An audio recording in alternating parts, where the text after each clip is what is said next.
Batid natin lahat na ang presyo ng kuryente dito sa ating bansa ay mataas. Kaya patuloy tayo sa pagdadagdag ng mga infrastruktura ng kuryente na magpapababa ng presyo ng kalanunan. Sa kabilang banda, tinitiyak din nating makatarungan ang paniningil sa mga consumer.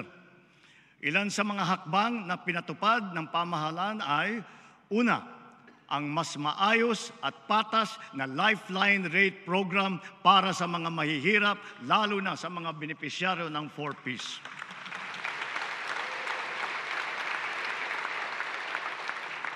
Pangalawa, ang naging pangsamantalang pagsuspindi ng fit-all tariff sa ating electric bill.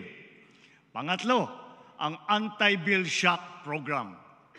At pang-apat, ang naging pagsuspindi ng wholesale electricity spot market noong panahon na nag-red alert sa Luzon at Visayas grid.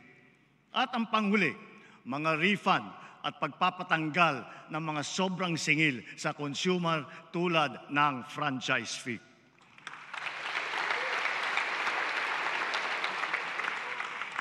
Binabalikan at binubusisi natin muli ang EPIRA upang malaman kung angkop pa ba ito sa ating kasalukuyang sitwasyon o napapanahon na ito ay amyendahan. Hinihiling ko sa Kongreso na pagtulungan na natin ito alang-alang sa kapakanan ng mga Pilipino.